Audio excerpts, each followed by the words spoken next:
Përshëndetje. Edhe sot pra ishte vazhdimi i radhës së seancës konstituive, cila fatkeqësisht përsëri pra nuk prodhoi rezultat si pasojë e bllokadës që po vazhdojnë pra ta bëjnë partitë opozitare. Ne si subjekt fitues jemi munduar që prej seancës parë që të ofrojmë alternativa, mundësi, zgjidhje kreative, pra qoftë përmes obligimit, fillimisht duke përmbushur obligimin kushtetues që të propozojmë kandidatën për kryetare, pra si fitues të zgjedhjeve, që na takon e drejtë me kushtetutë, kur e kemi pa që ka probleme dhe ka mungesë të konsenzusit nga partitë tjera, kemi ofruar mundësi që të diskutojmë edhe nën kryetarët në pako, pra diskutimi të bëhet, që të ketë një dakordim për gjithë, në mënyrë që të ecet tutje me zhbllokim të situatës dhe konstituimit të kuvendit. Nuk kanë pranuar, kanë refuzuar, kanë thënë që e drejta e tyre për të nominu kandidatët për nënkryetare është e pakontestueshme dhe ata nuk e pyesin askënd se kë e caktojnë nënkryetar, ndërkaq të njëjtën të drejtë pra mundohen që t'ja mohojnë fituesit në këtë rast, duke insistuar që të ndryshohet kandidati. Kemi ofruar edhe mundësinë e zgjidhjes së situatës pra përmes votimit të fshehtë.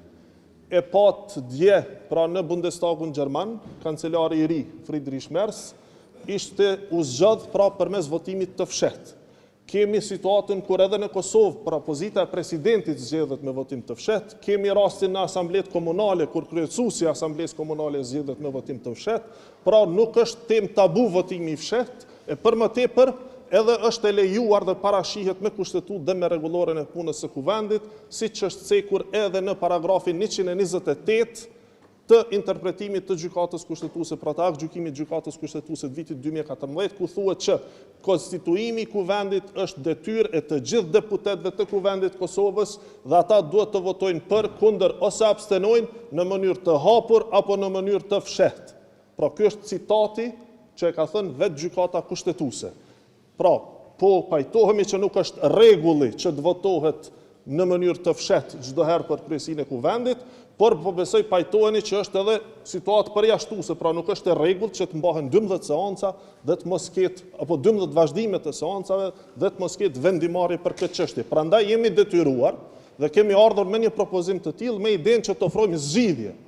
Në kuadër të ofrimit të zgjidhjeve kemi pasur edhe ftesa të ndryshme për subjektet politike, qoftë për dakordim pra për koalicionin konstituiv të kuvendit, ashtu siç e kërkon kushtetuta, pra ku 3 partitë më të mëdha që kanë dalur nga zgjedhjet duhet të dakordohen për kryesinë e kuvendit, pra për kryetarin dhe 3 nënkryetarët, e kjo do të siguronte më shumë se 61 vota për gjitha këto pozita, pra sepse asnjëra partive që veç nuk i ka 61 vota për konstituim të kuvendit, kemi pa që kanë refuzuar. Pra refuzojnë ftesat, refuzojnë bashkëpunimin, refuzojnë zgjidhjet me votim të fshehtë dhe në anën tjetër dalin e akuzojnë partinë fituese që po bllokon konstituimin e kuvendit.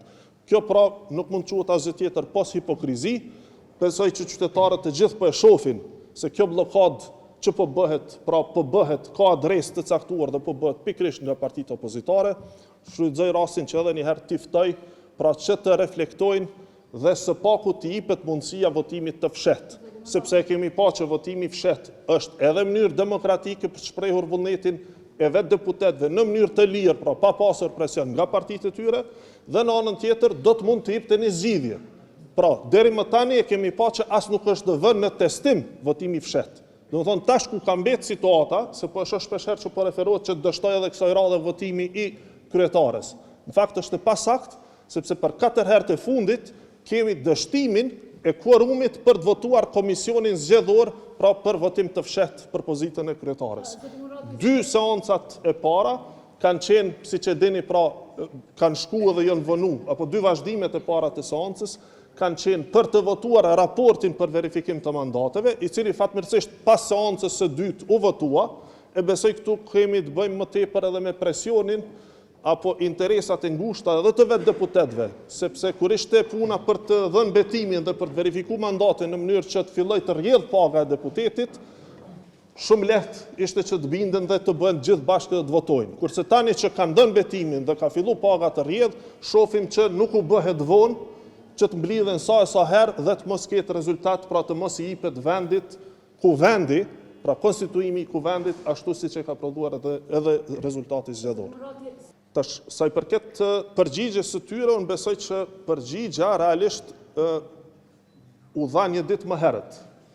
Përgjigja u dha nga një zëdhënës jo zyrtar i një grupi të caktuar ekonomik, ndërkaq një ditë më pas e pam që u zyrtarizua nga kryesia, apo ajo që quhet tani kryesia e LDK-s. Domethënë, vendimarrja në këtë rast, e këtë duhet ta dinë edhe votuesit e LDK-s, është vendosur nga kryesia e LDK-s dhe nga organet është vendosur tjetërkund. Kryesia tani e LDK-s me sa duket është bërë vetëm një organ i cili miraton zyrtarisht fjalët jo zyrtare të palëve të tjera. Pra, përgjigja e tillë neve na befasoi me qenë se përputhej plotësisht me atë çfarë ishte shkruar apo ishte thënë një ditë më parë nga zëdhënës jo zyrtar të grupeve caktuara ekonomike. Ndërkaq sa i përket qeverisë tranzicionale, siç u quajt, besoj gjithë e dini dhe pajtoheni që në raste kur ka luftë civile, kur vendi del nga lufta dhe nuk ka institucione, pra në raste të tilla kur ka kriza të pa para apo kriza jo të rregullta, ku vendi mbetet pa qeveri, atëherë propozohen zgjidhje të tilla.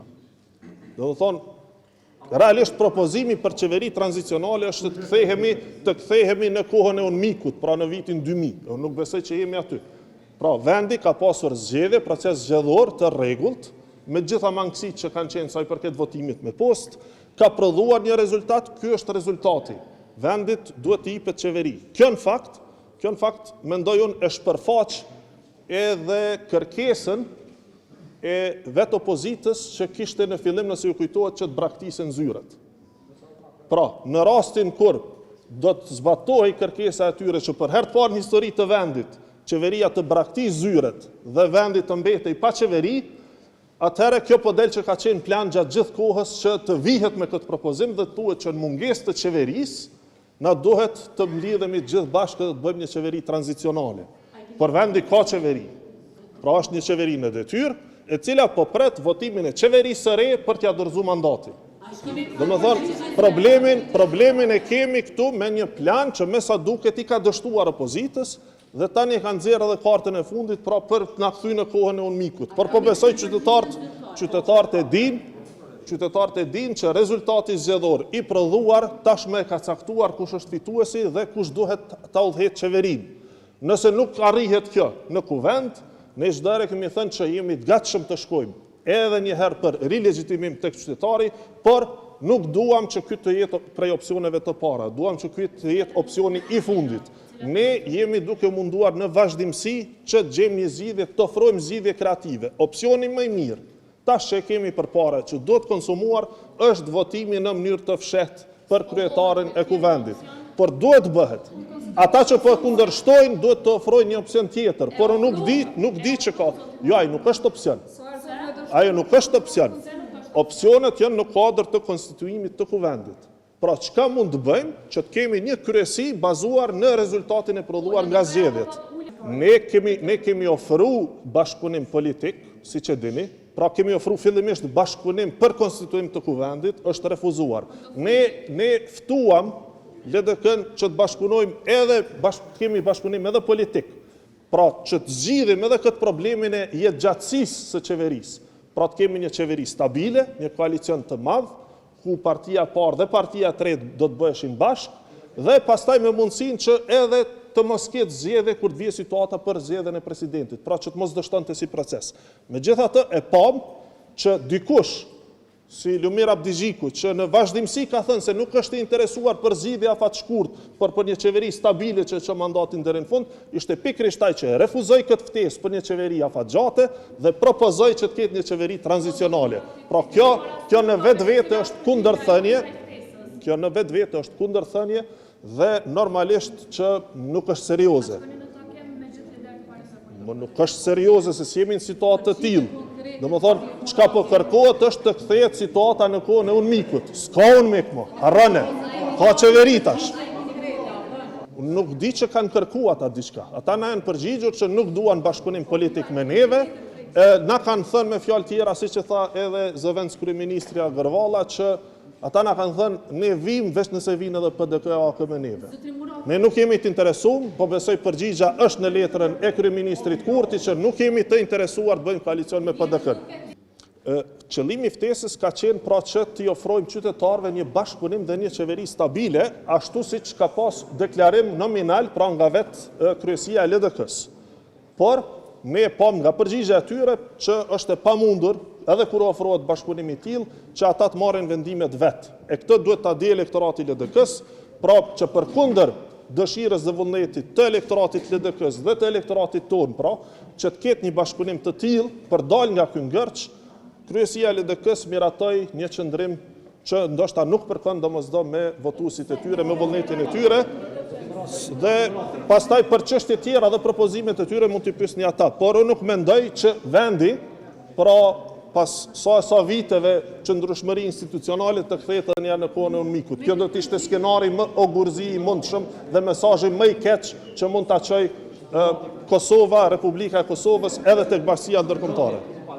Kurse sa i përket votimit të fshehtë, ne nuk është se jemi të bindur, ne kemi ofruar si mundësi, le ta testojmë, le ta shohim, pra cila është arsyeja pse të mos e provojmë një mundësi kushtetuese. Cila është arsyeja që të mos e provojmë një mundësi kushtetuese që jep rrugëzgjidhje këtij ngërçi në cilin jemi futur. Pra nëse jemi në situatën ku duhet të ofrohet zgjidhje, kjo është njëra prej zgjidhjeve, le ta testojmë, le të konsumohet si proces. Nëse dështon, tek pastaj mund të flasim për opsione të tjera. Por përderisa e kemi një zgjidhje dhe është e vetmja zgjidhje propozuar aktualisht për dalë nga ngërçi, pse të mos testohet?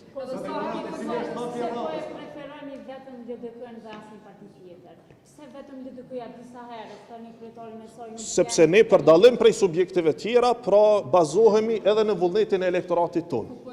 Pra ne bazohemi në vullnetin e elektoratit tonë, të cilët përkundër gjitha problemeve që kemi, janë të gatshëm dhe do të ishin të gatshëm që të pranojnë një bashkëpunim të tillë për dalë nga kjo situatë në cilën jemi.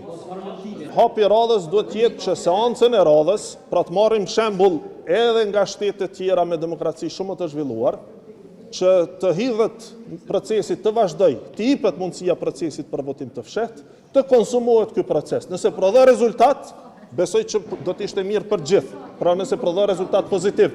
Nëse dështon si proces, atëherë opozita do ta ketë alibin dhe argumentin me na thonë që dështoi e provu të këto, hiqni dorë edhe pe këtij procesi. Pastaj mund të diskutojmë për zgjidhje tjera, por pa e konsumuar këtë proces, edhe pa pas zgjidhje tjetër, si mund të heqim dorë nga një proces, nga një propozim, i cili për momentin është i vetmi propozim serioz për të ecur përpara. Kjo çështje besoj tashmë është diskutuar, kemi shprehur qëndrimin ton, besoj që do duhet të informoheshit këtë çështje ka diskutuar dhe drejtori i doganës, pra nuk është se ka qenë taksa zero ndaj produkteve kosovare, pra nuk mund të flas për administratën amerikane, por nga ajo që kemi parë, taksa e vendosur prej 10% është pragu minimal i cili është vendosur të gjitha shteteve. Pra, nuk ka të bëj me politikë reciproke në këtë rast tarifa 10%.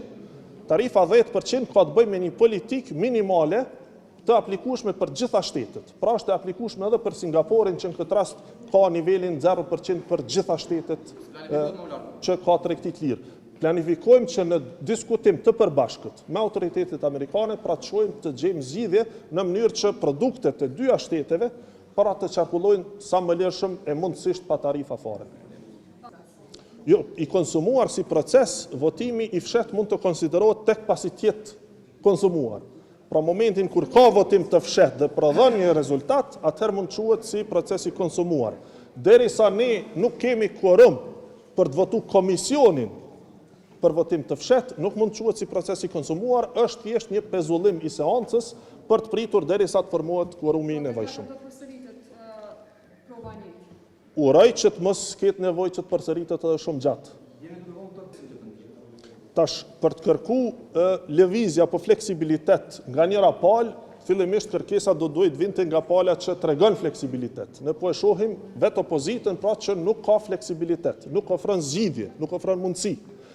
Po të lëshoheshim në atë skenarin ku ne duhet të ndryshojmë kandidatin sepse po e kërkon opozita, vim në situatën që e përmenda pak më herët, ku edhe ne duhet, po nuk zhbllokohet pra. Sepse tani vim në situatën ku opozita propozon për nënkretar një kandidat I cili nuk është I përshtatshëm për mendimin tonë. Dhe pastaj, do më thonë, ne do të ishim bllokuesi në atë rast, apo jo? Që I bie që tash opozita o bllokuesi, sipas fjalëve tuaja. Po pra, pikërisht, këtë po e themi. Do më thonë, nëse në situatën kur ne refuzojmë ta votojmë kandidatin për nënkretar të opozitës, sepse s'na pëlqen, kemi vrejtje për atë kandidat, atëherë ne do të shiheshim si bllokuesi. Apo jo? Pikërisht pra, në rastin konkret, me qenë se opozita po e bllokon pra votimin e kandidatit që kemi propozuar ne, ata janë bllokuesi sipas edhe fjalëve tuaja. Faleminderit. Është argument shumë I vlefshëm. Atë nëse s'ka pyetje tjera, faleminderit shumë, faleminderit për argumentin edhe një herë.